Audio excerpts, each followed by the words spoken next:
On m'a interrogé sur l'année que j'ai passée au Liban pour mon Master 1. Et ensuite, on m'a dit, oui, mais qu'est-ce que vous avez fait d'autre à part vos études? J'ai dit, comme beaucoup de jeunes de ma génération, j'ai aussi fait la fête. Et là, la réponse d'un des enquêteurs, c'est de me dire, ça va pas être évident de faire la fête avec le Hezbollah. La première chose qu'il faut savoir, c'est que c'est une attaque qui est éminemment politique pour plusieurs raisons. La première, c'est que c'est une association qui est créée de toutes pièces le 7 octobre. Cette plainte-là, elle est déposée par certains avocats qui ne cachent même pas leur proximité avec l'extrême droite. Et donc dans cette plainte, pour vous donner quelques noms, et non des moindres, je pense que tout le monde connaît ici Jean-Luc Mélenchon. Numéro 2, Madame Danielle Obono.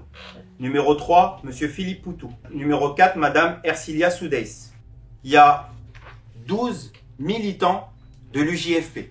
Le dossier, dedans, il y a le nom, le prénom de ma femme, nos adresses, le nom, le prénom de mes enfants, mon employeur. Une enquête sur un militant politique et un militant syndical. Pour un tweet, ils se tiennent du côté du boucher.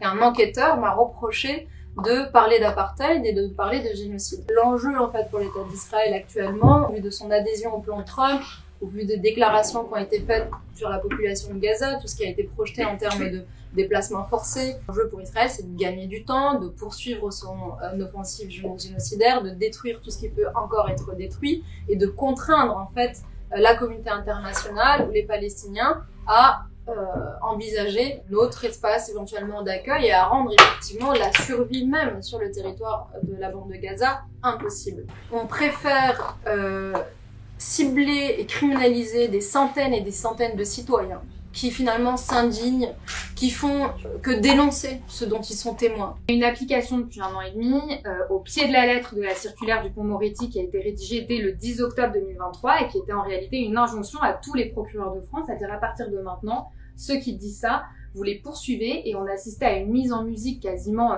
militaire, en fait, parfaite. 3 jours après, il y avait des centaines de personnes convoquées, et c'est ça aujourd'hui à laquelle on assiste. C'est très très varié les profils. Moi j'ai défendu même des collégiennes, des anonymes, etc. Mais il y a aussi un volet particulier, et je reviendrai, de la persécution politique, dans le cas d'Anas et Rima notamment. C'est une extension du pouvoir de répression et de contrôle du débat public absolument inédit, parce que ça sert à imposer par la voie pénale qu'on répète mot pour mot ce que dit le Quai d'Orsay et le gouvernement français. L'usage depuis le 7 octobre de cette infraction, elle a principalement 2 objectifs. Le premier, c'est de museler le débat public et d'instaurer une véritable chape de plomb pour empêcher que s'exprime un mouvement de solidarité large face au génocide. Mais le deuxième objectif, c'est aussi de cibler l'opposition politique et de taper en réalité sur des têtes qui dépassent et des personnalités qui s'expriment et qui défendent une voix dissonante. Dans le dossier, ils prennent des tweets qui n'ont rien à voir avec la Palestine. Voilà. Donc, on met des tweets sur mes positions sur la mort de Naël. L'état-major de la police nationale qui dit comment il parle aussi sur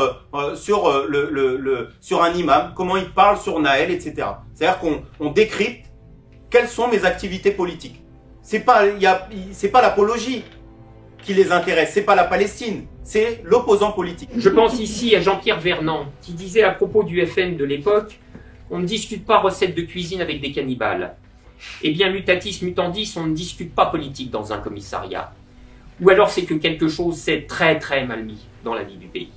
Un grand journal du soir, les yeux obstinément fixés sur les États-Unis, n'en finit plus de dire sa sidération et de se dire sidéré.